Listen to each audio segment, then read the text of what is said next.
met Jonas at the Battle of the Paddle Brazil in 2014.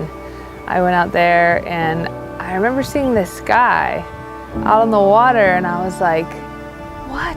I remember in the elite final, it was pretty nasty conditions. It was windy, wavy, and just getting out was a chore. I remember getting out off the start and getting clean of everybody, but eventually I got round to the buoy and got cleaned out by Seth. After that race, I remember seeing Jonas come in and I'm like, wow, that guy paddled in those conditions out through that surf and back. That's something.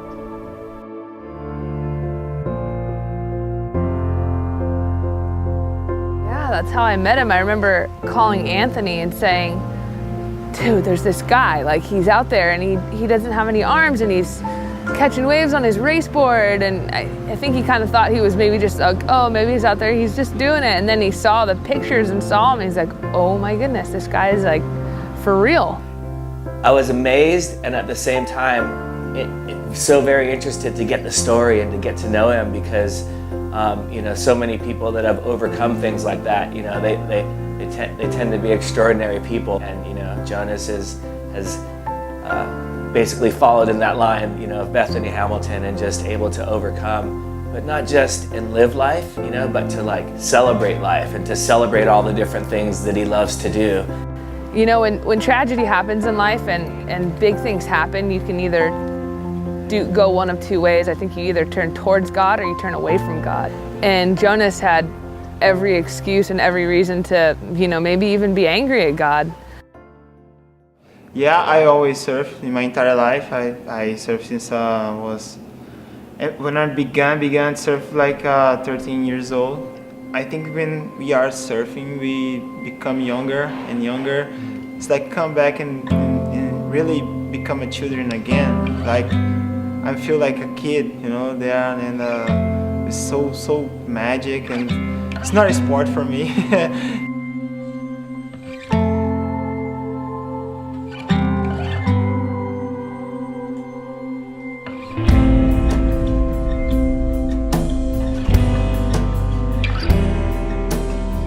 Putting a sign in my church was a voluntary job, and boom, I got this shock, 13,800 volts.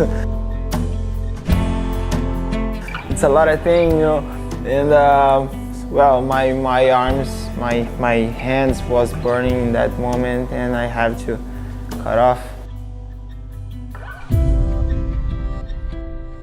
And I look for my longboard and my shortboard and say, well, I'm never gonna surf again.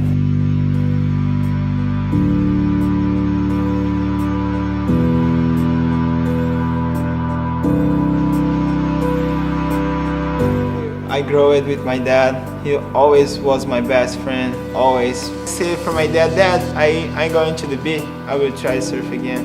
And he says, yeah, are you nuts, man? You can't do this. And I stay trying, keep trying like 1 year. But when I get in the wave, I catch the wave. So when I drop, you know, when I try to stand up on the board, I fall. And when I got this one, like, I don't know, 1 feet away, 1 feet wave, and I got it, and I tried to don't fall, and I got it, and I got it. And when that wave finished, I looked to the sand and looked to my friends there too, and I said, did you see it?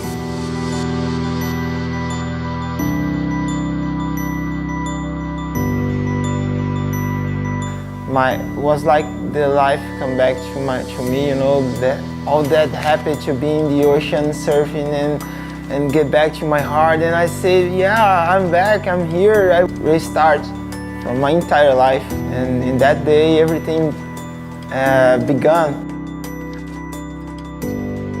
Finding the stand-up paddle a way to get back to the ocean and get back to surf, and yeah, I have this idea, made a paddle, adaptation paddle, and I talked to my dad. My dad says to me, I don't think this is gonna happen. I don't think this is gonna work actually. So I try to do, and I do my first paddle, and yeah, it happened. So there was that magic moment where he won the repechage round and, you know, beat 4 other guys in an epic battle to the finish, and, you know, the who's who of stand-up all over the world was there.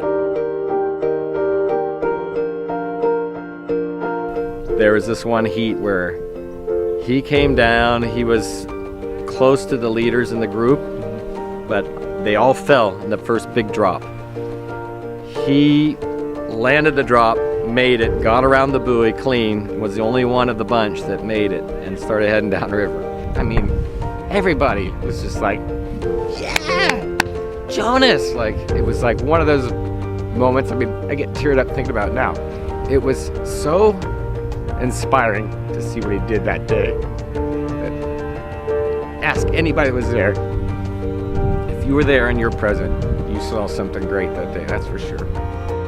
After the event was over, I went up to, you know, say hi again and asked if I could have a closer look at his paddle, what he was using. And he literally had 2 steel rings attached to the paddle, and that's how he was able to get his arm through it. I certainly knew that there was at that time he was using just a regular handle on the top.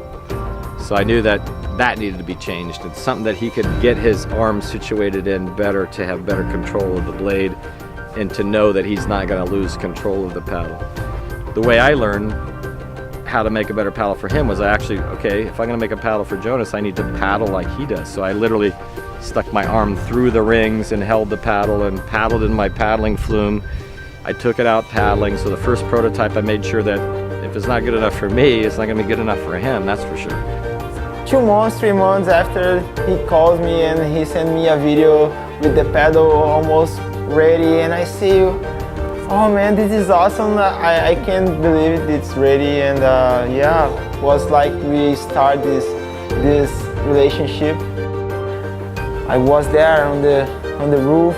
I don't know, man. It was very, very tough to cross this bridge for another life, but yeah, it was a bridge for a better life. And today, yeah, today I can't imagine a better life what I have today. Jonas is living God's purpose for his life. He has a new life. What many would think is maybe a disadvantage has become his lampstand. And, you know, he wanted to be a pro surfer and then went on to do what he was doing with his work in graphic design and then with the church. And all of a sudden you have this traumatic injury that changes your life. Most people it would be for the negative, and for him it was at first, and he found a way to change that into a positive. He's walking the sermon and he's living it, and he's not afraid to share his faith, and it's pretty cool to see the wake that he leaves behind him. He helped me. At this point I'd say he's probably helped me more than I helped him, because he's such an inspiration. When you watch what he does and what he overcomes just in a normal day, you know, people use the term disabled, but Jonas's abilities far exceed his disabilities. And keep my eyes above the waves. When oceans rise, my soul will rest in your embrace. For I am yours. Hano Hano is an event that I've been going to for many years. Everyone kind of kicks off their paddling year, whatever craft you're paddling.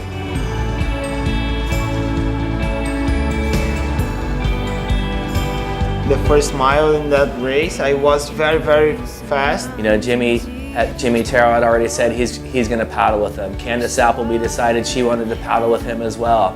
And Kai Lenny was coming back from a surf trip and participated in the event, and he ended up paddling with Jonas as well. So imagine, all of a sudden, you're paddling with these legends right next to you. I was with the best guys in the whole world, and they told me, do this and do that, and Candace, she not compete to stay there with me. And he started just running people down. And there was a time when I looked up and I'm going, wait a minute, we're ahead of some really good paddlers here. he was going good, and then it was like all the way up till the top turn at the top when I noticed he was taking a little bit of time in between changes, and I noticed something was happening with his back. Well, he didn't say anything, of course. I can't give up. I can. And Jim says, "Hey man, the boat's here if you need it." No, okay, Jim, we're gonna make it. I said to Jonas, I said, Jonas, think of Jesus on the cross. Jesus on the cross. And he's like, yeah, okay. And all of a sudden, you know, one person's cheering, Jonas, Jonas, and it starts swelling and swelling, and you know, he mustered up as much as he could muster up left in his body and tried to finish, you know, looking as resilient and strong as he could. And it was incredible feeling. I will bring this for the rest of my life, absolutely sure.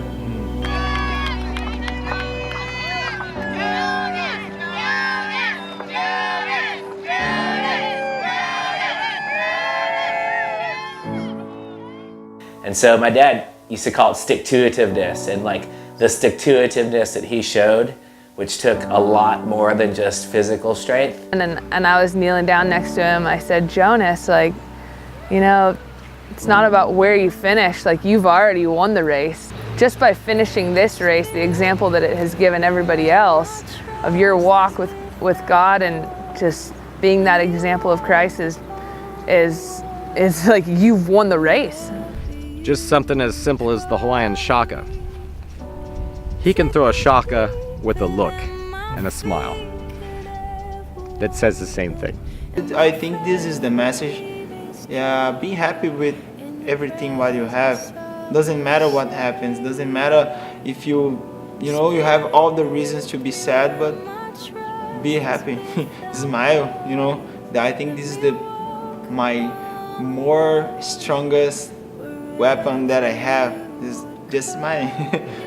I am so glad for being alive again.